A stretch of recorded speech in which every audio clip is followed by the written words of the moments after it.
Simulan na natin ang tunay na kwento. Panahon ito ng 1984. Lugar ng Aklan.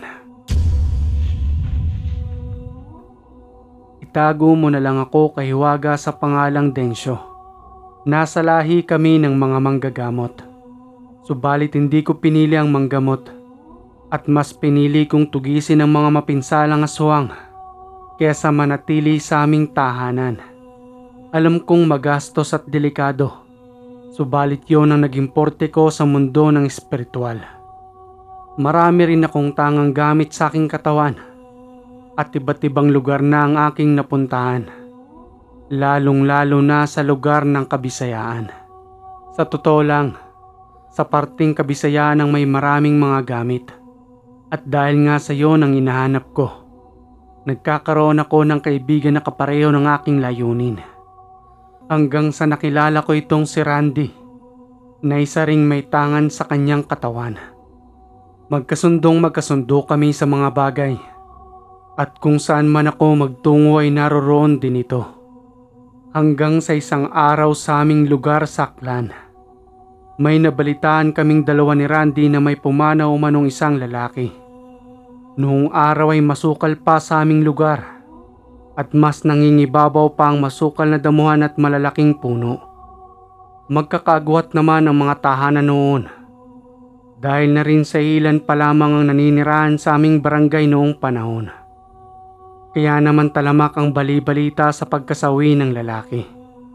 At ayon sa iba, maaaring nahulog lamang ang lalaki sa punong iyon na kanya namang ikinasawi. Kaya naman ayaw maniwala ng mga tao roon patungkol sa sinasabi ni Redentor na kasama ng lalaking nawalan ng buhay nung gabing iyon. Ayon pa nga sa kanya, si Redentor at Alex ay magkaibigan at magkasama nga nung gabing iyon. At habang naglalakad sila sa liblib na lugar, nang biglang nakarinig umano sila ng isang malakas na pagaspas na umaaligid lamang sa kanilang paligid. Pinabayaan lang umano nila iyon sa pag-aakalang isang normal na malaking ibon lamang ang napadaan. Hanggang sa maya-maya pa'y bigla na lamang nawala itong si Alex. At kinabukasan ng umaga na lamang ito natagpuan habang nakasabit ang kanyang katawan sa sanga ng isang malaking puno. At nang pag-rescue sa kanya doon, wala na itong buhay na namumutla ang kanyang buong katawan. Kaya naman walang maniwala kay Redentor patungkol sa kanilang karanasan noong gabing yon ni Alex. Kahit na nga ba ilang oras nilang hinanap si Alex noong gabing yon kasama ang mga tanod. At nang nakiramay nga itong si Densyo at Randy sa burol ni Alex, habang nananatili pa lamang na nakalapag ang katawan ng pumanaw sa may banig, sa kadailanang noong araw ay ginagawa ang kabaong sa pamamagitan ng plywood. Humingi sila ng pahintulot sa pamilya ng pumanaw upang matingnan ang buong katawan nito kung ano ang nangyari. Bumungad sa kanilang dalawa ang hiwa sa leeg, gayon din ang malaking sugat nito sa kanyang tiyan, na ayon sa mga taga roon pati na rin sa pamilya, na nagkaroon lamang ng sugat sa pagkakatama sa sanga ng puno. Subalit hindi kumbinsido ang dalawa sa kanilang nakita. Dahil ayon sa kanilang mga mata ay hindi pangkaraniwan ang mga sugat na iyon na natamo nitong si Alex. Kaya naman kinausap nila itong si Redentor upang puntahan ang lugar na pinangyarihan. Gabi na nang nagtungo sila roong tatlo at sa kanilang pagdating, kagad na naramdaman ni Randy at Densyo na may kakaiba sa lugar. Sambit na wika pa ni Densyo kay Randy.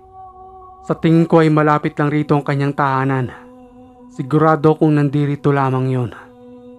Subalit sa ilang ulit nilang paikot-ikot roon, ni isang tahanan ay wala silang nasipat. Sambit na wika naman ni Randy nang, "Mukhang gumagamit ng malakas sa sabulag ang nilalang na ito." "May malakas ka rin kapangyarihan ha. Tingnan lang natin kapag natagpuan ka namin ni Densyo." Hanggang sa gumamit na ng malakas na pangkalas ng sabulag si Densyo. Maya-maya pa'y nasipat nila ang animoy kuweba habang ginagapangan na ang ibabaw nito ng mga damo. Sa tingin ko, Randy, ito na ang hinahanap natin. Redentor, wag na wag kang lalayo sa aming dalawa upang hindi ka mapahamak.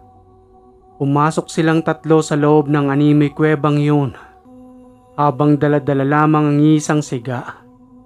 Napakabaho naman rito. Pwede bang maghintay na lamang ako sa labas? Parang hindi ko kakayanin ang nakasusulasok na amoy.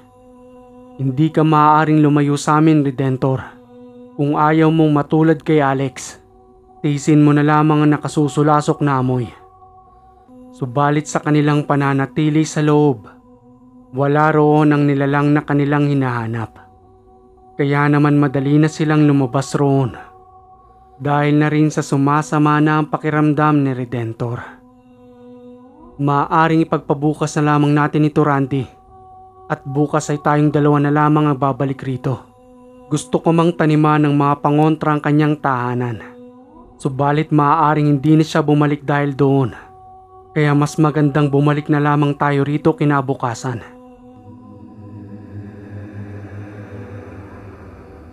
Kinabukasan ay pinaghandaan na nga ni Randy at Densyo ang animoy kuweba. 7:00 pa lamang ng gabi. Nagtungo na sila roon at may dinatnan nga silang isang matandang babae. Mahaba ang kanyang buhok na kulay puti habang bakas naman sa kanyang katawan ang pangungulubot ng kanyang balat. Ramdam na nilang dalawa ang pagiging kakaiba ng matanda habang hindi ito makatingin sa kanila ng diretsyo sa kanilang paglapit. Tanong na wika pa rito ni Densyonang. Lola, pasensya na po kung naabala namin kayo sa mga oras na ito.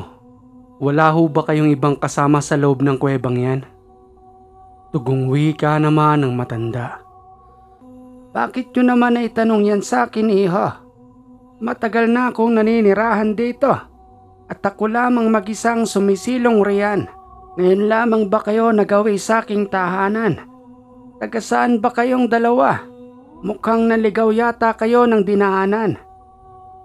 Tuloy-tuloy na pagtatanong ng matanda habang ang dalawa naman ay hindi makapaniwala sa kanilang nararamdaman. Naanimoy may malakas na itim na kapangyarihan itong itinatago habang kinukontrol lamang ang kanyang sarili. Naparito ho kami, Lola, upang itanong sa iyo ang patungkol sa lalaking natagpuan sa ibabaw ng puno. Dediretsohin na ho kita.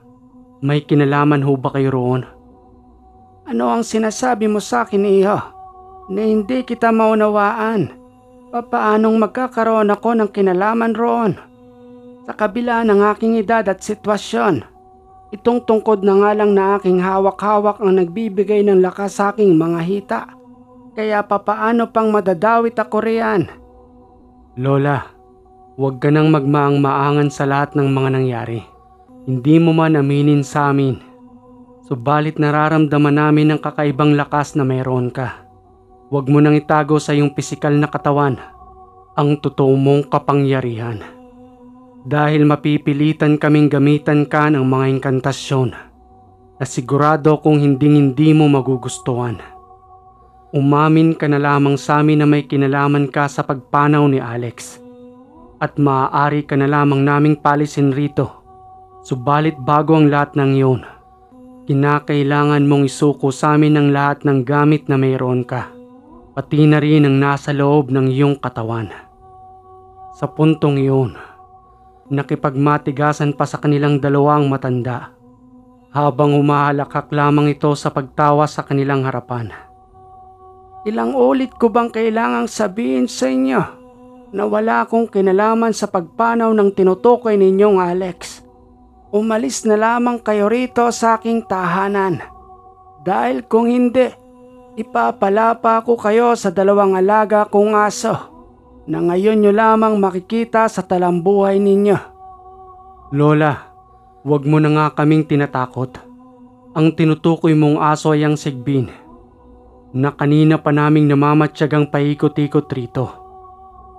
Matapos magsalita ni Densyo, biglang sumipol ang matanda gamit ang kanyang daliri. Nang masipat nilang mabilis na tumatakbo ang dalawang sigbin papalapit sa kanila. Sambit na wika pa ni Densyo kay Randy nang, "Ikaw ang bahala sa dalawang sigbin. Ako naman ang haharap sa matandang ito." Madaling nagusal ng mga salita itong si Densyo at mabilis ang itinigalpo sa matanda. Papalayo na sana iyon sa kanilang kinatatayuan. Subalit tinamaan ng matanda ng malakas na tigalpo ni Densyo. Bumulagta ang matanda sa lupa at nang lapitan nga iyon ni Densyo, nagmamakaawa itong wag siyang paslangin. Sa kadahilan ng matanda na umano siya at ginawa niya lamang ang pagpaslang kay Alex dahil na rin sa pag-uutos ng nasa kanyang isipan. Habang paulit-ulit umano siyang binubulungan nito na gumawa ng hindi kaaya-aya sa mga tao. Nadala si Densyo sa pagmamakaawa nito. Kinalas na lamang niya ang mga gamit nito sa katawan. Pati na rin ang itim na bato ay kanyang ipinaluwal. At nang dahil doon ay daan-daang nanghihina ang matanda. Sa kadahilanang kumukuha lamang siya ng lakas sa lahat ng kanyang mga gamit. Iniwan na lamang ni Densyo ang matanda na nakabulagta sa lupa. Muli na itong bumalik kay Randy. Subalit dinatnan niyang wala ng buhay ang dalawang sigbin. "Kamusta naman ang matanda doon, Densyo? Binawian mo na ba ng buhay? Para may pagiganti man lamang itong si Alex na kanyang pinaslang." Nakaramdam ako ng kaunting awa sa matanda. Mas maigi na yung ginawa ko sa kanya. Unti-unti na rin siyang mawawala ng buhay. Mas mainam na yon para maramdaman niya ang sakit sa lahat ng kanyang ginawa ng karumal-dumal. Maaari na tayong makiramay sa pamilya ni Alex, subalit hindi tayo maaaring bumuntot sa libing nito. Hanggang sa pakikiramay na lamang tayo, sa kadahilanang manghihina ng lubusan ng ating mga gamit. Makalipas ang ilang araw ay nilibing na rin itong si Alex. Habang hindi pa rin matanggap ng kanyang kaibigang si Redentor ang lubusang pagkawala nito. Isang araw ay napatungo si Densyo at Randy sa isang sityo na mayroong kasiyahan. Talamak pa noon ang pasikatan ng mga gamit. Lalong-lalo na kapag nakainom na ang mga taga roon sa sityong iyon at tumiiral na ang kayabangan. Dagliang tinawag si Densyo at Randy sa isang paikot na upuan habang nandoon ang iba't ibang uri ng tao na may kanya-kanyang tangan. Kilala itong si Densyo sa kanilang lugar dahil na rin sa pagiging manggagamot ng kanilang lahi, samantalang itong si Randy ay pausbong pa lamang. Inaupo sila roon sa pag-aakalang magtatagay lamang ng tuba. Yun pala ay kinakailangang magpasikatan ng kanya-kanyang mga gamit na ayaw namang gawin ni Densyo sa kadahilanang hindi niya ipinagyayabang ang lahat na mayroon siya. At sa maniwala man kayo o hindi, may 2 sundalo roon, pati na rin opisyal ng barangay at mga kalalakihang nanggaling pa sa ibang lugar. Pinapaunang magpasikat itong si Densyo ng kanyang mga gamit. Subalit nagsalita na lamang ito ng, "Mauna na lamang kayo at kaming 2 na lamang ni Randy ang pinakauli. Tutal uli na rin naman kaming dumating. Kaya simulan nyo nang ipakita ang inyong kakayanan."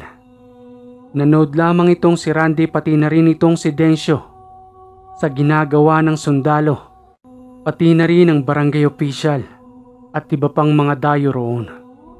Bumunot ng baril ang 2 sundalo. Nagusal ito ng orasyon at inihip sa kanilang kamay. Sabay pinutok ang kanilang kargada sa kanila mismong kaliwang palad. Nagtaka ang mga tao roon, lalong-lalo na ang mga nanonood. Sa kadahilanang ni hindi man lamang tumagos ang punglo ng bala sa kanilang palad. At ang kasunod ay ang opisyal ng barangay na humugot ng kanyang matalim na itak at paulit-ulit na tinaga ang kanyang braso sa ibabaw ng mesa. Magkakasunod na rin ang mga dayuhang kalalakihan na nagpakita ng gilas sa kanilang mga kakayanan hanggang sa dumating na nga kay Randy at Densyo upang ipakita nila ang angking galing ng kanilang mga gamit. Muling sambit naman ni Densyo ng, Sa totoo lang, hindi kami kasing galing ninyong lahat. Hindi kami pangsabak sa gera na tulad ninyo. Pang mga nilalang lamang kami na pumipinsala sa mga tao. Pero siyempre mag-iwan kami ng karanasan upang magkaroon naman tayo ng pagkakakilanlan sa ating paghaharap na ito. Magsasalita ako ng tatatak sa inyong isipan at magmula ngayon ay sasabihin ko na wala ng bisa ang lahat ng inyong mga gamit ngayon dahil sa pagtingin ko pa lamang sa inyong mga anino. Sige at subukan muling barilin ang iyong kamay kung hindi pa rin ba yan tatalaba ng bala. At dahil sa hamon na iyon ni Densyo, muling sinubukan ng sundalo ang pagbaril sa kanyang palad. At sa ikalawang pagkakataong yun ay nabigo ito na nagtamo ng sugat ang kanyang kamay. Hindi rin nakaligtas kay Densyo ang barangay official at dahan-dahang hiniwa ang kanyang braso. Subalit tulad ng sinabi ni Densyo sa kanila, wala nang bisa ang kanilang gamit sa pamamaraang ginawa ni Densyo.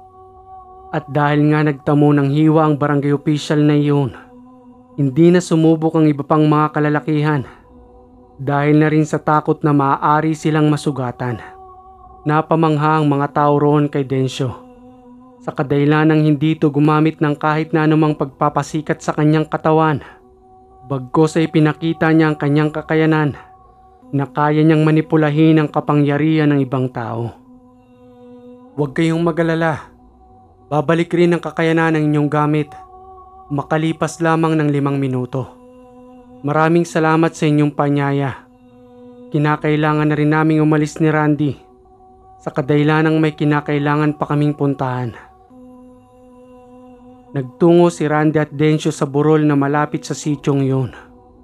Sa kadahilanang may bali-balitang may 5 pamilya umano ng aswang ang naninirahan sa burol na yun na nanggugulo sa ilang magsasaka kapag sumasapit na umano ang takip silim.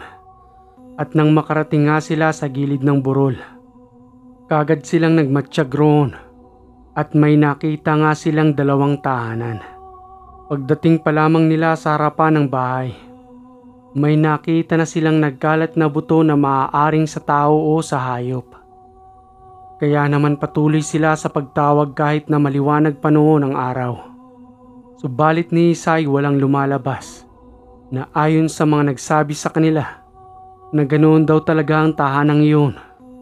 Ni wala kang makikitang tao sa labas kapag maliwanag ang araw. Magandang hapon ho sa inyo. May tao ho ba sa tahanang ito? Paikot-ikot na lamang ang 2 sa labas ng tahanan. Subalit ni Isa ay wala man lamang nagpaparamdam. Minabuti na lamang ng 2 na tingnan pa ang isang tahanan doon. Subalit nabigo rin sila na wala man lamang na lumabas na kahit na isang tao. Maya-maya ay may napada ang isang magsasaka habang may hawak-hawak itong itak sa kanyang kamay. Nakasakay ito sa kanyang kalabaw at sininyasan nga silang lumapit sa kanya. Sambit na wika ng magsasaka sa kanilang paglapit. Sarado ang kanilang tahanan tuwing umaga. Bumalik na lamang kayo mamayang gabi. Saka nyo makikitang bukas ang lampara dyan. Babala ko lamang sa inyong 2 kung ano man ang inyong layunin sa kanila. Mag-iingat na lamang kayo sa kadahilan ng kakaibang pamilyang yan. Niwala silang kamag-anak o kaibigan dito sa aming lugar. Kaya naman binibigyan ko kayo ng babala. Maraming salamat sa paalala mo, Manoy. Halika kayo't magtungo muna kayo sa aming tahanan. Ako ang natatakot para sa inyo. Sige na at sumakay muna kayo sa aking kariton. At doon sa aming tahanan ay ipagtitimpla ko kayo ng kape. Minabuti na lamang ng 2 na sumama sa magsasaka upang sa tahanan nito ay magpaabot ng takip silim. At nang sila'y makarating nga roon, madali namang silang inasikaso ng magsasaka. At napansin nila sa tahanang iyon na may mga nakalagay na cross na nakabao naman sa kanilang dingding. Kaya naman hindi na mapigilang magtanong ni Densyo. Manong, bakit po may mga cross na nakadikit sa inyong dingding? Pansin ko pa lamang sa aming paglapit rito. Hindi lang sa may bintana may nakalagay, pati na rin sa inyong pintuan. Ano ho bang ibig sabihin yan? Totoo ba ang bali-balitang may nanggagambala sa inyong nilalang rito tuwing gabi? Tama ka, iho. Ano nga bang pangalan mo? Pagtatanong ng magsasaka kay Densyo. Densyo ho ang pangalan ko at ang kasama ko naman ay si Randy. Sa totoo lang, Densyo, hindi naman sila ganyan noong araw. Nakikihalubilo pa nga sila sa mga tao rito. Subalit nang mamatay ang kanilang lolo, magmula noong inilibing ito, ang pamilyang yan ay hindi na lumalabas ng kanilang tahanan. At makalipas lamang isang buwan, usap-usapan na dito sa aming lugar na nakikita ang kanilang pamilya sa 10 oras ng gabi na umaaligid sa mga tahanan rito. At kahit ako ay hindi nakaligtas roon, namataan ko silang kakaiba habang nanlilisik ang kanilang mga mata at nag-aangil. At magmula noon ay nakaramdam na kami ng takot sa kanilang pamilya. Ang tinutukoy ko sa inyo ay ang tahanang pinuntahan nyo kanina. Kaya naisipan kong maglagay ng cross sa paligid ng aming tahanan upang kahit papano'y may taboy sila kung sakaling magtangka muli silang magtungo rito. Kaya pala naglagay kayo ng mga cross sa paligid ng inyong tahanan. Alam niyo ho bang wala ring bisa ang mga yan? Sa kadahilanang hindi rin sila natatakot sa cross. Maliban na lamang kung ang cross na ginagamit ninyo ay may bendisyon. Hindi normal na bendisyon lamang na winiwisikan ng tubig. Ito ay ang salitang buhay na ikinakarga sa isang bagay. Huwag kayong mag-alala dahil kakargahan ko ang mga cross na yan. Isa ho ba kayong manggagamot? May kaalaman lamang ako pero hindi ako nanggagamot. Naparito lamang kami upang tingnan ang 5 pamilyang nariyan. Dahil ayon nga sa nakapagsabi sa amin na ginagambala kayo ng 5 naninirahan dyan. Paano ho ba yan? Maraming salamat sa kaping ibinigay ninyo. Pati na rin sa ilang oras naming pananatili rito. At yung mga cross na nasa inyong dingding. Buhay na ho ang mga yan. Kaya wala na kayong dapat na ipag-alala pa. Sige ho't kinakailangan na naming bumalik roon upang tugisin pa ang mga nasabing nilalang. Sa paglalakad ni Densyo at Randy, habang dinaraanan ng mga nagtataasang mga nyog, dinig naman nila ang palaspas ng mga dahon nito kapag inaampas ng malakas na hangin sa itaas. Subalit batid nilang dalawa na may nagmamatsyag na sa kanila habang naglalakad silang patungo sa tahanan. At nang muli na nga silang makabalik roon, nakatayo na sa labas ng tahanan ng 3 kalalakihan habang wala pa roon ang 2 na sa kanilang pagkakatansya yun ang nagmamasid sa kanila habang naglalakad. Bungad na salita pa ng lalaking nakatatanda. Anong ginagawa ninyo rito? Kanina pa namin kayong nararamdaman habang nagpapahinga kami. Anong masamang hangin ang nagtulak sa inyo upang tuntunin ang aming tahanan? Tugong wika naman ni Densyo. Naparito lamang naman kami upang pagsabihan kayo na itigil nyo na ang pananalanta sa lugar na ito. Sa kadahilanang hindi na natutuwa ang mga tao sa inyo at madalas na nila kayong nakikita na umaaligid sa kanilang tahanan. Maaari ba namin kayong pakiusapan na kung maaari lang ay lumikas na kayo rito? Wala kayong karapatan na paalisin kami rito. Sino ba kayo para pakialaman kami? Nakikiusap lamang naman kami sa inyo. Subalit kung makikipagmatigasan kayo sa amin, mapipilitan kaming gumamit ng dahas upang mapalis kayo rito. At baka hindi lang yon ang mangyari. Ikaw ba ang magulang ng mga kabataang yan? At ang iyong asawa at isa pang anak na babae ay ang kanina pang nagmamatsyag sa amin na nasa aming likuran ngayon. Akala ba ninyo hindi namin alam ang ginagawa ninyo? Isipin mo na lamang ang 3 mong anak kung pati sila ay madadamay. Paano naman ang aming lupain rito? Maaari nyo itong ibenta o kaya iiwang abandonado. Sa kadahilanang hindi na rin kayo tanggap ng mga naninirahan dito. Subalit hindi naman kami papayag ng aking kasama na hindi ninyo ipagkaloob sa amin ang ibinigay sa inyo ng matandang na mayapa. Yun ay ang pamana sa inyo upang pasukin ang kadiliman. Huwag ka nang makipagmatigasan sa amin, Manong. Hindi rin namin gusto ang pumaslang ng tulad ninyo. Subalit kung kinakailangan ay gagawin namin. Ilan pa lamang ang natutugis namin sa baryong ito at alam naming marami kayo. Kaya nagbibigay kami ng pagkakataon sa maaaring magbago.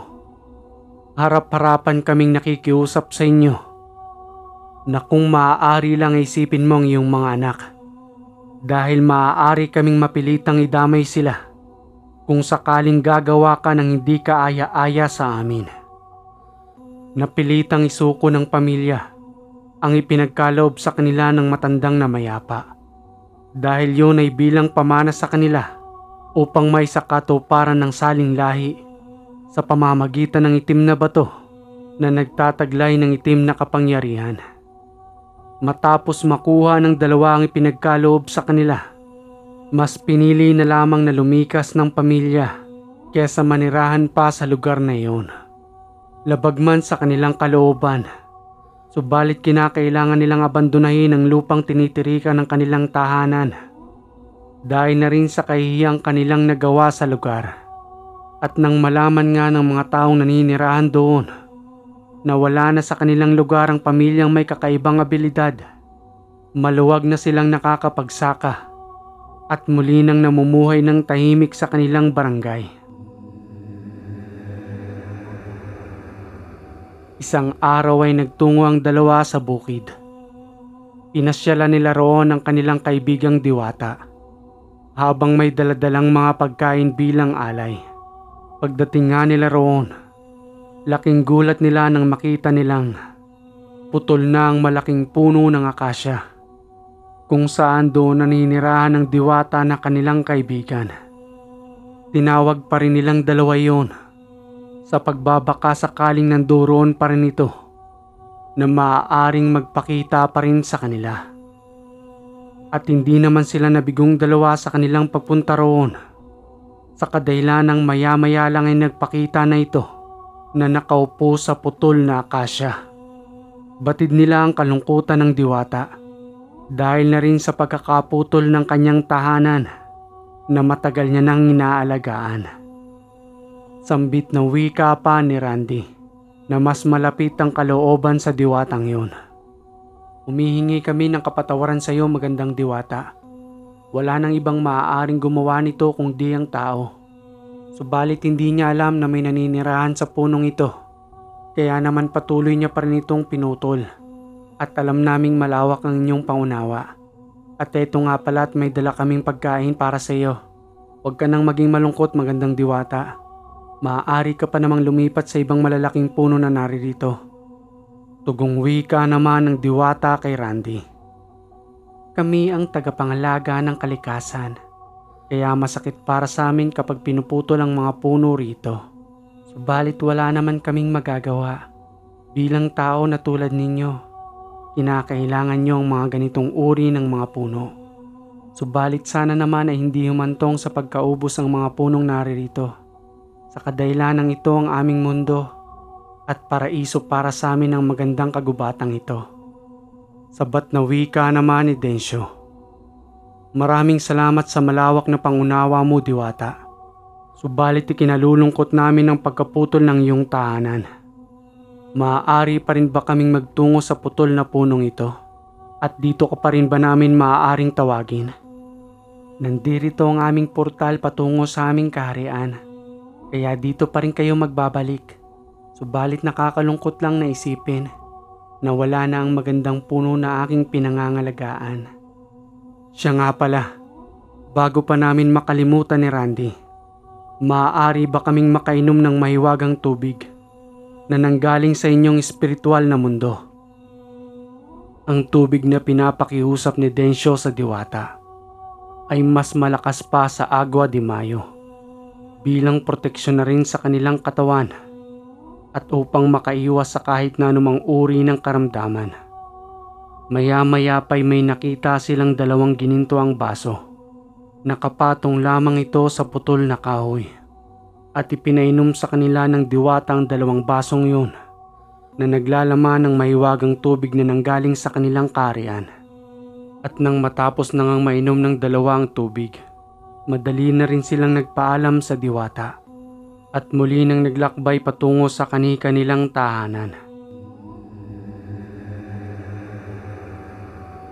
Makalipas ang 2 buwan, napagplanuhan ng dalawang magtungo sa isang barangay na kung saan lantaran umano ang panggugulo ng mga busaw. Ito ay ang samahan ng mga aswang na hindi naman kumakain ng tao, subalit mga alagang hayop naman ang pinupunteriya ng mga ito. Madali silang nagtungo roon at nanirahan sa kubo ni Kapiling. Si Kapiling mismo nagimbita sa kanila roon. Dahil na rin ang ilan sa kanyang mga hayop ay biktima ng mga busaw. Lalong-lalo na ang kanyang mga alagang baka na bigla-bigla na lamang umanong nawawala. Dito muna kayong dalawa sa aming kubo. Wala kayong babayaran dito. Ako na rin ang bahala sa inyong pagkain. Pasensya na nga pala kung medyo makalat dyan ha. Hindi ko pa rin kasi nalilinis ang kubong ito. Wala hong problema sa amin, Kapiling. Sanay naman ho kami sa ganitong buhay. At ito po ang napili naming tungkulin na makatulong sa inyo na ginugulo ng mga tulad ng mga nilalang na busaw. May ideya ho ba kayo sa barangay na ito kung saan sila naninirahan? Sa palagay ko lang iho, dyan sa pinakataas ng bukid na yan sila naninirahan. Kasi madalas ko silang nararamdaman tuwing gabi. Naanimoy dyan sila nanggagaling at pumapagaspas. Noong una hindi ko nga sila pinapansin. Subalit nang unti-unti ko nang nakikita na nawawala ng ibang mga baka ko. Kaya naisipan ko na humingi ng tulong sa inyo. At wala naman akong ibang malalapitan kung di kayo. Susubukan ho namin ni Randy kung ano yung magagawa namin. At maraming salamat ho sa inyong pagpapatira sa amin dito. Mamayang gabi ay magmamatsyag kami upang makasiguro kung sila nga bang kumukuha ng inyong mga alagang baka. Maraming salamat din sa inyong dalawa at pinagbigyan niyo ako sa aking hiling. Sige at maiwan ko na muna kayong dalawa riyan. Huwag kayong mahihiyang tawagin ako sa aking tahanan kapag meron kayong kailangan. Maraming alagang baka itong si Kapiling at yun ang kanyang pangunahing hanap buhay upang may maisuporta sa kanyang pamilya. At habang naghihintay nga kami ni Randy ng takip silim, minabuti na muna naming maglakad-lakad sa paligid hanggang sa may makita kaming mahabang buhok na nakasabit sa alambre. Alam mo yung animoy buhok ng buntot ng kabayo habang nakapulupot ito sa talim ng alambre na ginamit na bakod bilang harang sa pag-aalaga ng baka ni Kapiling. Sambit na wika pa ni Randy nang makita niya iyon. Mukhang napasabit pa yata siya rito, Densyo. Nag-iwan pa siya ng bakas ng kanyang mahabang buhok. Kunin mo ang kanyang buhok, Randy, at magagamit natin yan sa kanila. Maaaring nagkamali yata siya sa kanyang pagbaba o kaya naman ay sa kanyang pagmamadali sa pag-alis. Kinuha ni Randy ang animoy malagkit na buhok habang may hindi pangkaraniwang amoy na nanggagaling sa bawat hibla nito. Mamayang gabi, Randy, ay matutunghayan natin kung ano nga bang pinagagagawa nila rito. Mga kawatang busaw na walang alam kung di mamayruwisyo. Ilang oras ang nakalipas habang nananatili pa ang dalawa sa may kubo. Nalalapit na noon ang takip silim nang dumating si Kapiling na may dalang pagkain para sa kanilang gabihan. Eto at kumain muna kayo habang mainit pa ang masarap na sinabawang isda. Pasensya na kung medyo inabot ako ng gabi sa pagluluto. Sinigurado ko munang nasa maayos ang aking mga alagang baka. Kasi baka mamayang gabi salakayin na naman ako ng mga busaw. Mauubos ang lahat ng kabuhayan ko dahil lamang sa kanila. Maraming salamat ho sa pagkain, Kapiling. Huwag ho kayong magalala. Tutugisin namin ni Randy ang mga yan upang hindi na magambala ang inyong paghahanap buhay. Salamat sa inyong tulong. Sige na at kumain na muna kayo. Kapag kulang ang kanin, magsabi lamang kayo sa akin ha. Nagpatuloy na nga sa pagkain ng dalawa. Subalit hindi pa man sila natatapos. Mga bandang 7:30 na yun ng gabi nang mabilis na tumakbo si Kapiling patungo sa kanilang kubo. Pasensya na kayong dalawa. Pansin ko lamang na nandiyan na sila dahil sa hindi na mapakali ang mga alaga kong baka na para bang may kinakatakutan sila roon. Napakaaga namang mamerwisyo ng mga busaw na ito. Mamaya na natin tapusin ang ating pagkain, Randy. Unahin na muna nating asikasuhin ang mga baka ni Kapiling. Mahirap na baka pagpiestahan na naman nila ang mga yon. Huwag ka nang sumama sa amin, Kapiling. Manatili ka na lamang sa loob ng iyong tahanan at kami na ang bahala sa kanila. Madaling nagtungo si Randy at Densyo kung nasa saan ang mga alagang baka ni Kapiling. At habang papalapit na nga sila, biglang nagsipagpulasan ang 4 na may itim na nilalang habang nasisipat nga nilang mahaba ang buhok ng mga ito. At bago pa man lamang sila makapasok roon, tuluyan nang nawala ang 4 na iyon sa kanilang paningin. Ang bibilis naman ng mga kawatan ni hindi man lamang natin nagamitan ng tigalpo. Hayaan mo na, Densyo. Siguro kinakailangan na natin silang sadyain sa bukid. Pero bago yon, nagugutom na ako. Kainin na muna natin ang pagkain na ibinigay sa atin, Kapiling. Ikaw talaga, Randy. Pero tama ka, kahit ako ay nagugutom pa rin. At sa pagbabalik nga ng 2 sa kubo, muli na nilang nilantakan ng pagkain. At nang matapos na nga sila roon, sinadya nilang katukin ang tahanan ni Kapiling upang ipagbigay alam na magtutungo sila ngayong gabi sa bukid. Madali namang sumang-ayon ng matanda at itinuro nito ang maaari nilang daanan patungo roon. Kumuha ng isang lampara si Kapiling upang dagli ang ipahiram sa kanila. Matapos ay kagad ng tinahak ng 2 daan patungo roon. Matarik ang daan na kanilang dinaraanan. Subalit nagpatuloy pa rin ang 2 upang puksain ang mga nilalang. Sa tingin mo ba, Densyo, tamang tinatahak nating daan? Hindi kaya ay naliligaw na tayo? Kasi parang kanina pa tayong paikot-ikot rito. Kanina ko pa rin napapansin yon. Kasi ang punong ito ay 2 beses na nating dinaanan.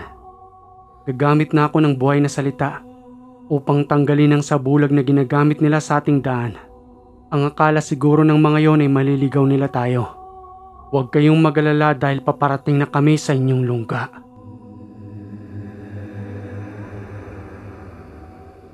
Ilang oras ang nakalipas bago sila nakarating sa tuktok ng bundok. Pinahirapan tayo ng mga yon. Ang akala siguro nila ay hihinto na tayo sa pagtunton ng kanilang lungga. Malapit na kami mga kawatang busaw. Maya-maya pa sa patuloy na kanilang paglalakad, 6 na tahanan ng kanilang nasipat sa ibabaw ng puno na animoy mga bahay ng kalapate. Sambit na wika pa ni Densyo nang makita iyon. Anong uri ng nilalang ang mga busaw na ito? At bakit sa puno nila napiling gumawa ng tahanan? Sambit na wika pa ni Randy nang, anong gagawin natin ngayon, Densyo? Kinakailangan nating isa-isahin na akyatin ang mga punong yan. Maliban na lamang siguro kung bababa sila rito upang tayo ang sugurin nila.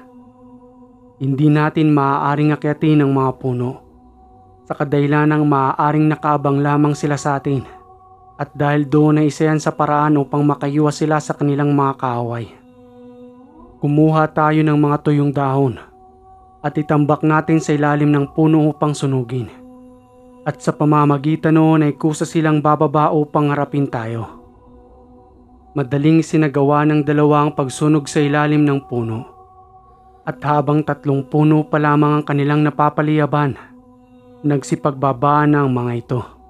Habang galit na nagwiwika ng, anong ginagawa ninyo sa aming tahanan? Wala kayong karapatan na sunugin ang punong yan. Ano ba ang kailangan ninyo sa amin?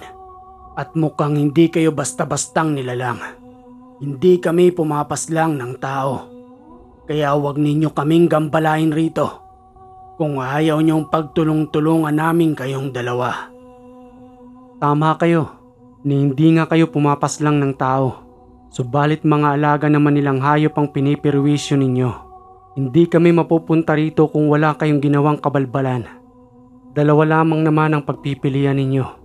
Papaslangin namin kayong lahat o ipagkakalob ninyo sa amin ang inyong itim na bato upang hindi na kayo makapanggambala at mamuhay na lamang kayo ng normal. Tugong wika naman ang busaw sa mga sinabi ni Densyo. Nahihibang ka ba? Hindi namin kayang mamuhay ng normal kapag wala na sa amin ang itim na bato na nagbibigay sa amin ng kakaibang lakas at kapangyarihan. Pabayaan na lamang ninyo kami. Sa kadahilanang hindi naman kami pumapaslang ng mga tao. Hindi maaari ang gusto nyo. Pababayaan lamang namin kayo kung ipagkakalob na ninyo sa amin ang itim na bato. Kaibangan ng kagustuhan ninyong yan. Ihanda na ninyo ang inyong sarili sa pagpanaw. Ito na ang tamang oras upang pumaslang ng tao. At dahil sa pagmamatigas ng mga busaw, napilitang paslangin ni Densyo at Randy ang mga yon. Isa-isa nilang kinitla ng buhay hanggang sa tuluyang maubos ang mga ito. Kakaiba ang kanilang mga pamamaraan. Gamit lamang ang malalakas at buhay na salita ay kumakalas na ang mga kaluluwa nito sa kanilang katawan. Maliban pa doon ay tuluyan nilang tinupok ang mga puno kung saan nandoon ang kanilang mga tahanan at ibinilang na ang kanilang katawan sa pagsunog. Sambit na wika pa ni Densyo habang patuloy na natutupok ang katawan ng mga ito. Kung hindi lamang sana kayo nagmamatigas, magpanggang sa ngayon, maaaring namumuhay na lamang kayo ng normal upang lumaban ng patas sa mundong ito na hindi kinakailangang mamirwisyo ng ibang tao. Maya-maya pa iniwan na ng dalawa ang lugar. Muli na nilang binaybay ang daan patungo sa tahanan ni Kapiling. At sa kanilang pagdating roon, hindi na nila sinabi kay Kapiling ang tunay na nangyari. At ang pag-aakala lamang ng matanda ay tuluyan nang nagsipaglikas ang mga ito upang hindi na siya gambalain pa. Matapos nilang mapalaya ang barangay na iyon sa panggugulo ng mga busaw, kinabukasan ay kaagad din silang nagpaalam kay Kapiling upang mabuting siyasatin ng patungkol sa barangay ng Banga na may dalawang magkapatid dumanong lalaki roon na pinangingilagan ng mga taong naninirahan sa lugar. Dahil ayon sa mga sabi-sabi na kung sino man ang makabangga ng magkapatid ay kaagaran nitong kinukulam. At hindi lang umano iyon, na nasa lahi pa ng aswang ang dalawang magkapatid.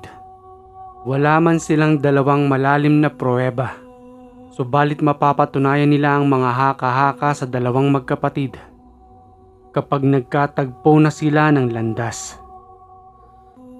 At sa kanilang pagdating nga roon sa barangay, naghanap sila ng maaari nilang maupahang tahanan.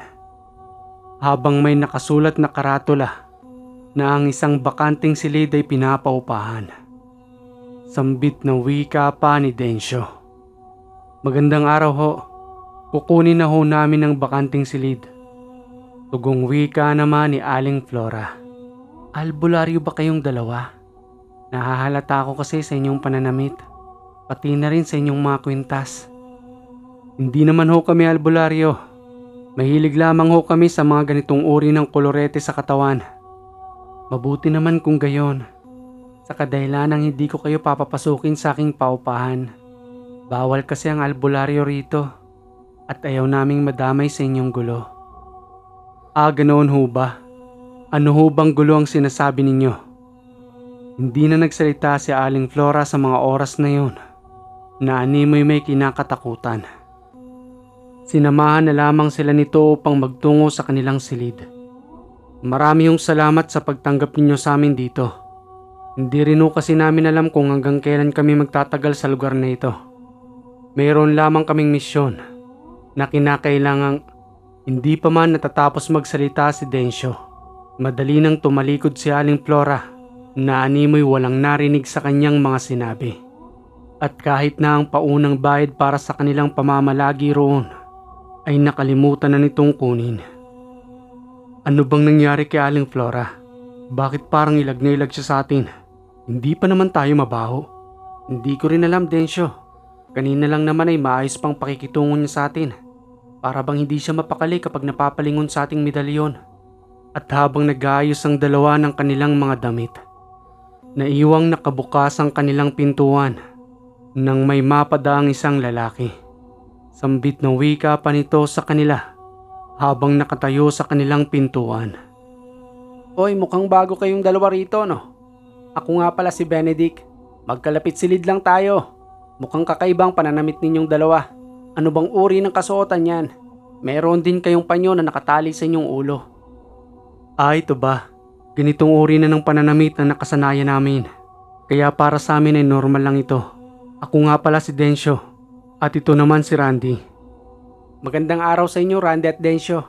Mukhang hindi trabaho ang pakay ninyo rito. Patid ko sa panyong nakasulat na nakatali sa inyong ulo. Mayroong mga salitang Latin na nakalathala dyan. Albularyo ba kayong dalawa? Kanina si Aling Flora nagtanong na rin sa amin yan. Tapos ngayon ikaw naman. Bakit parang pinangingilagan ng albularyo sa lugar na ito? Ano bang meron, Benedict? Sa ngayon hindi ko masasagot yan. Sige at pupunta na ako sa aking silid. Kung sakaling may kailangan kayo, katukin nyo lang ako sa may pintuan. Dahil bago pa lamang kayo sa lugar na ito. Sige Benedict, maraming salamat. Siya nga pala, nasaan dito ang silid ni Aling Flora? Hindi pa kasi kami nakakapagbayad sa kanya. Diyan lamang sa may parting kaliwa ng silid. May makikita ka namang nakalagay na Aling Flora. Doon maaari mo na siyang katukin. Pero hindi siya natutulog rito. Paupahan lang talaga nila ito. At tumatambay lamang siya dyan araw-araw. Muli Benedict, maraming salamat. Pupuntahan na lamang namin siya roon. Tuluyan nang umalis si Benedict. Pumasok na ito sa kanyang silid. At doon ay nanahimik. Makalipas ang ilang oras ay napagpasya nilang dalawa na magtungo sa silid ni Aling Flora. Kumatok si Densyo roon habang nasa likuran naman niya si Randy. Aling Flora, Aling Flora. Makailang ulit silang kumatok roon. Subalit walang Aling Flora ang lumalabas sa may pintuan. Pabulong na wika pa ni Randy. May napapansin ka bang kakaiba, Densyo? Kakaiba ang aura na nasa loob ng silid na ito. At hindi rin normal ang kinikilos ni Aling Flora na dapat ay kanina niya pang kinuha ang bayad natin. Pansin ko rin yon kanina pa. Nanahimik lang ako para hindi makalata si Aling Flora. Sa tingin ko ay may koneksyon ng matandang ito sa tinutukoy na dalawang magkapatid. Maya-maya ay nasipat namin naglalakad si Benedict hanggang sa tuluyan na itong makalapit sa amin. Wala pa rin ba si Aling Flora? Malamang ay umuwi na yun sa kanilang tahanan. Bukas na lamang kayo ng umaga magbayad. At siguradong nandito na yun sa kanyang silid. Dito ba siya madalas magtambay? Oo, kasi yan ang pinaka-opisina niya. At kahit ako hindi pa rin nakakapasok dyan. Kapag nagbabayad ako sa kanya ng renta.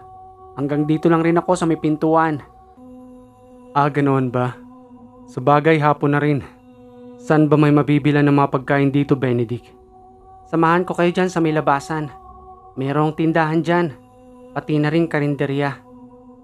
Dali-dali ngang lumabas ang tatlo upang bumili ng pagkain. Aling Rowena, ito po si Randy at si Densyo. Bagong naninirahan kay Aling Flora. Bibili raw ho sila ng makakain.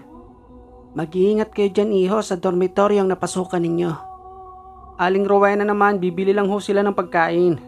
Ang dami nyo naman hong sinasabi. Sige na, bumili na kayo, Densyo at Randy. Unang araw pa lamang ng paninirahan ng dalawa, kakaiba na kagad ang kanilang mga napapansin sa mga pananalita at kinikilos ng mga tao roon. Naanimoy may mahigpit silang itinatago patungkol sa napapansin nila kay Aling Flora. Matapos nga silang pagbigyan ni Aling Rowena sa kanilang mga binili, dahil na rin sa kuryosidad na nararamdaman ni Densyo. Tinanong nito si Aling Rowena patungkol sa sinabi nitong mag-ingat sa kanilang tinitirahan. Aling Rowena, bakit niyo ho kami pinag-iingat sa dormitoryo? Ano ho bang meron dyan na hindi ho namin nalalaman? Tara na, Randy at Densyo. Huwag na kayong magtagal dyan kay Aling Rowena. Nanahimik na lamang si Aling Rowena sa loob ng kanyang tindahan. Umalis na lamang roon ang tatlo at bumalik na sa kanilang silid. Hindi na nahirapan ng dalawa para sa kanilang pagkain. Sa kadahilanang itong si Aling Rowena ay nagluluto na ng kanyang panindang pagkain sa tanghali at gabi. Sambit na wika pa ni Randy habang sila'y kumakain sa kanilang silid. Kailan ba natin sisimulang hanapin ng dalawang magkapatid? Sayang din kasi ang gabing ito nalilipas nang wala tayong ginagawa. Relax ka lang, Randy. Kakarating pa lamang natin kanina. Hindi mo ba napapansin sa ating pagdaan? Ang sabi ni Aling Flora, ito na lamang ang silid na bakante. Pero parang sa 7 silid na ating nadaanan, mukhang 3 silid lamang ang may tao. Itong sa atin, yung kay Benedict, at yung nasabing silid ni Aling Flora. Gabi na ngayon, dapat ay nagsipaglabasan na sila upang magluto ng pagkain o di kaya ay bumili na lamang kay Aling Rowena. Subalit nananatiling tahimik ang mga silid na ating nadaanan. Napaka-misteryoso ng dormitoryong ito, pati na rin ang mga taong ating nakakasalamuha. Subukan natin mamayang maglakad-lakad pagkatapos natin kumain. Dahan-dahang binuksan ng 2 ang kanilang pintuan. At nang may kandado na nila ito, laking gulat nila na nagbukas din ang pintuan nitong si Benedict. Sabay nagwika sa kanilang 2 nang, Oy, saan kayo papuntang 2? Oras na ng gabi ah. Saan bang lakad natin? Animoy nakikiramdam lamang itong si Benedict sa kanila sa kung ano ang maaari nilang kinikilos. Lalabas lamang kami, lalanghap ng sariwang hangin. Pwede ba akong sumama sa inyong 2? Ang tahimik kasi rito sa aking silid. Wala naman akong ibang kasama rito. Sige na, pumayag na kayo. Sige, sumama ka na sa amin. Dali-daling bumuntot sa kanilang likuran si Benedict hanggang sa tuluyan silang makalayo ng dormitoryo. Saan ba kayong 2 papunta? Bakit kanina pa tayo naglalakad? Huminto muna tayo rito sa madilim na lugar. May nararamdaman akong kakaiba rito. Anong sinasabi mo, Densyo? Hindi kita maunawaan. Hayaan mo lamang si Densyo, Benedict, at pakibawas-bawasan din yung pagiging maingay mo dahil hindi kami makapag-concentrate sa hinahanap namin. Benedict, tatanungin kita ngayon. Naniniwala ka ba sa aswang, pati na rin sa mangkukulam? Tugong wika naman ni Benedict sa tanong ni Densyo. Totoo ba ang aswang? Ni hindi pa nga ako nakakakita niyan. Pero bali-balita yan dito sa aming lugar. Pati na rin ang nasabing mangkukulam. Bakit nyo nga ba naitanong sa akin? Dahil yon ang hinahanap namin dito. Kaya kami napadpad sa barangay na ito. Sa puntong yan, hindi ko kayo matutulungan. Wala akong alam patungkol dyan. Maaari na ba akong umalis rito? Ang akala ko ba sasamahan mo kami? Bakit napakabilis naman magbago ng isip mo? Hindi na nagsalita si Benedict. Tuluyan na itong umalis at bumalik sa dormitoryo. At habang papalayo ito, unti-unti na ring nawawala ang masamang orang nararamdaman ni Densyo. Napapansin kong nanggagaling kay Benedict ang masamang orang nararamdaman ko kanina. Hindi ko alam kung anong uri ng tao ito, pero papaano niyang naitatago sa kanyang katawan ang itim na orang lumalabas kapag natutungo siya sa madilim na lugar. Ibig sabihin mo ba, maaaring may kaugnayan itong si Benedict sa hinahanap natin? Pero mukhang ayos naman siya. Naanimay isang normal na tao lang kapag nakikipagsalamuha sa atin. Yun nga rin ang ipinagtataka ko.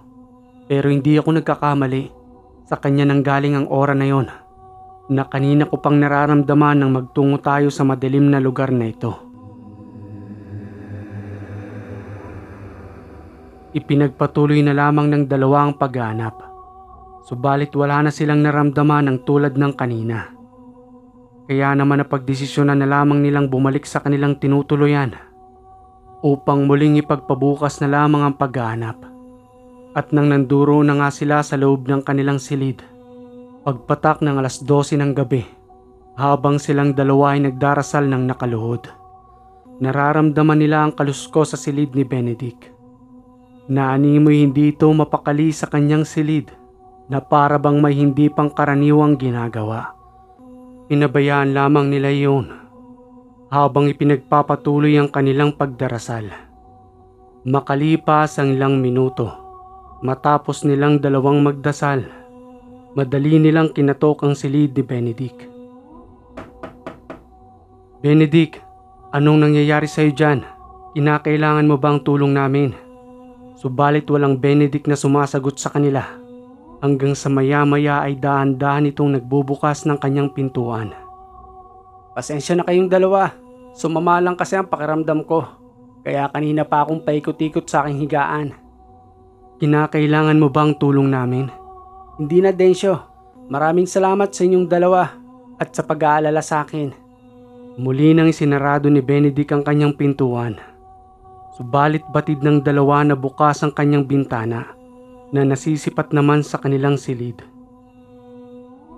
Kinabukasan ay maagang gumising ang dalawa at nagtungo kay Aling Rowena upang doon ay magalmusal at magkape. At habang nandoon sila, muling nabanggit ni Densyo ang sinabi ni Aling Rowena patungkol sa pag-iingat sa dormitoryo. Subalit ang naging sagot lamang naman ito sa kanila. Kalimutan nyo na lamang ang sinabi ko. Total magpahanggang sa ngayon ay nasa maayos naman kayong kalagayan. Oy, nandirito na pala kayong dalawa. Pasensya na nga pala kagabi.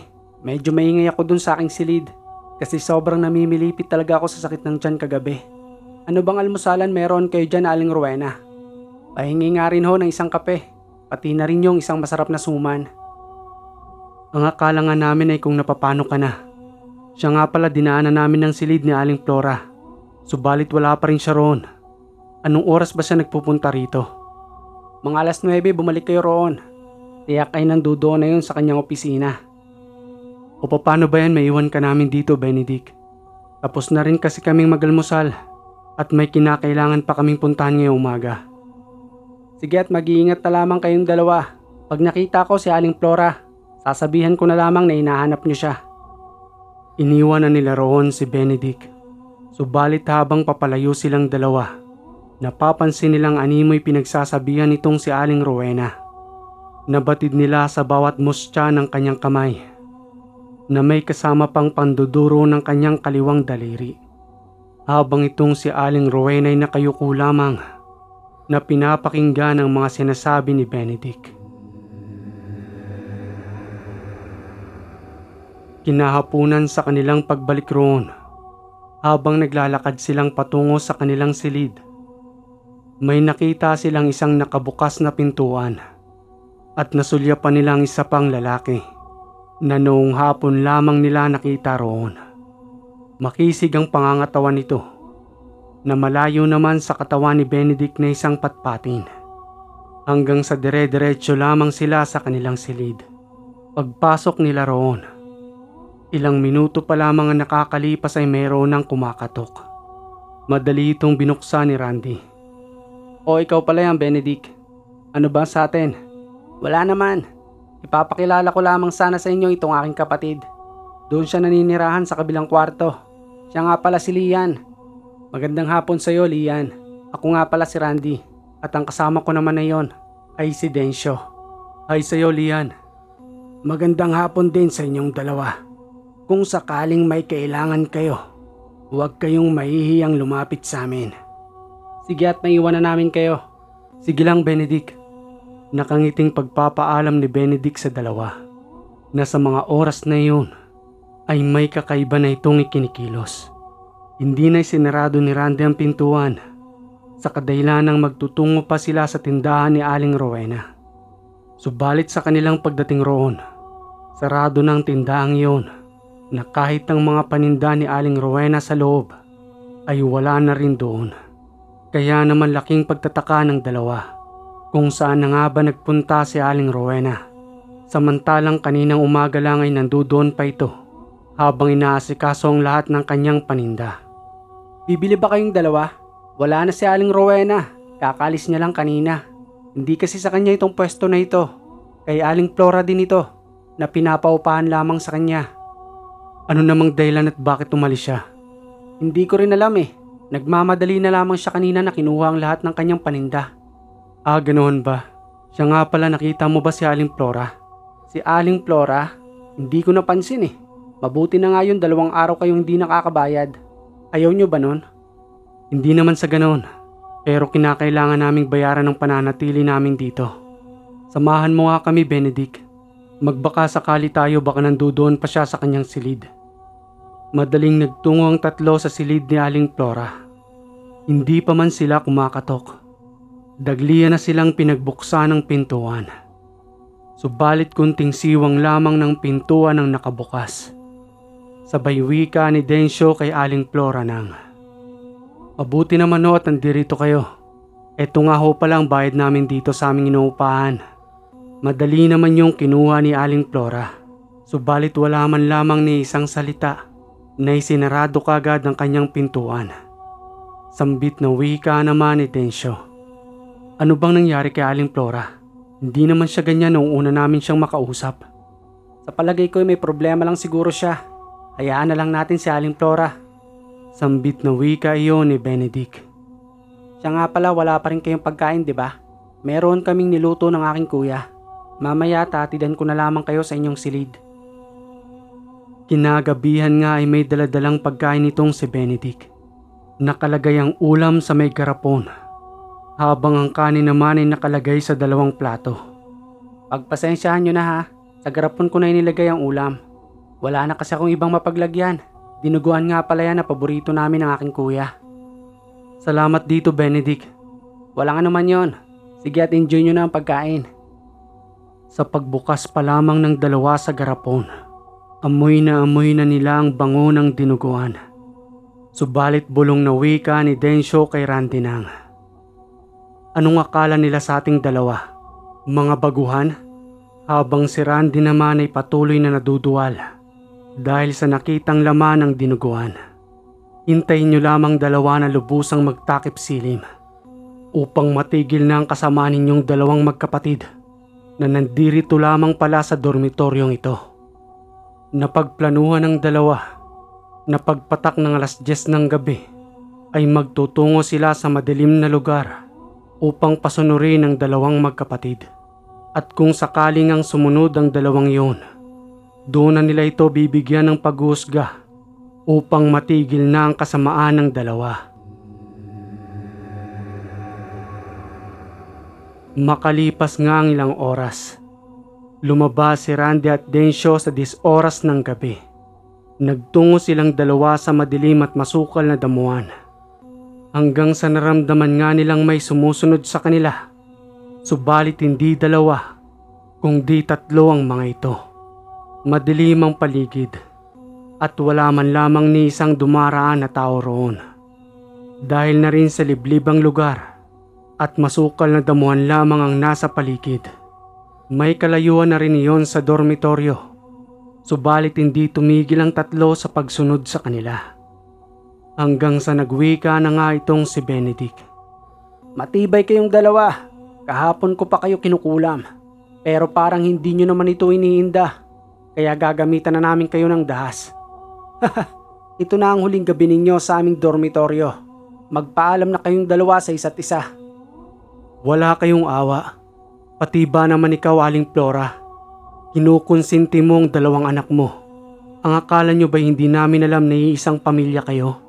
Wala naman yata kaming silbi kung hindi kami magtatanong-tanong sa labas. Kung marunong kayong magpanggap, mas magaling kaming 2 sa inyo. Marami na kayong pasimpleng pinipirwisyo sa lugar na ito. Kinakailangan nyo nang mawala na parang bula sa inyong dormitoryo. Ang 3 pamilyang yon ay tinatawag na aswang lakad. Marunong din silang mangkulam habang pinagtutulong-tulungan ang kanilang binibiktima. Kaya pinaghahari-harian ng lugar na kanilang nasasakupan. Siya nga pala, Benedict, masama ba ang pakiramdam mo nung nakarang gabi? Yun ay oras ng pagdarasal namin. Kaya ang mga buhay na salita ay dumampi sa iyo kahit na nasa kabilang silid ka pa. Mabuti nga't hindi ka pa pumanaw nung gabing yun. Kahit na alam na naming namimilipit ka na sa sakit.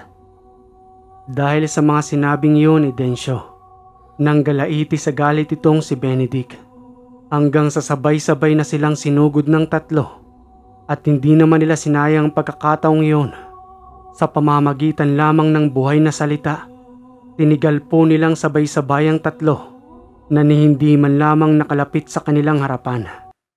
Hinawakan pa ni Densyo sa may liig si Benedict habang nagwiwika ng, akala ko magandang layunin mo sa amin. Magaling ka lang palang magbalat kayo, kaya marami kang nabibiktimang baguhan sa lugar ninyo. At ginagamit nyo pang kasangkapan ng dormitoryo upang makapanlin lang ng mga dumadayo rito. Tutal wala na rin namang ibang naninirahan doon. May iwan na itong abandonado. Patawarin mo na kami, Densyo. Bigyan mo lamang kami ng ikalawang buhay. Hindi na namin gagawin ang karumal-dumal na gawain. Sa kabila ng pagmamakaawa nito, hindi pa rin iyon binigyan ng ikalawang pagkakataon ni Densyo. Bagkos ay mabilisan nila itong kinitla ng buhay upang hindi na makaramdam ng kahit na ano pa mang awa. Sinunog nila ang bangkay ng tatlong iyon at saka lubusang nilisan ang barangay. At nang malaman nga na silang dalawa ang pumapaslang sa bawat barangay, binansagan si Randy at Densyong, tirador ng aswang sa baryo ng Aklan. Okay mga kahiwaga, napakaganda ng kwento habang may kasamang intense. At kung may komento ka sa kwentong ito, maaari kang mag-comment dyan sa baba. At kung hindi ka pa nakaka-subscribe, click mo na yung subscribe button dyan, pati na rin yung bell para updated ka sa ating mga bagong kwento. Muli mga kahiwaga, maraming salamat sa inyong laging pagantabay dito sa Ang Hiwaga.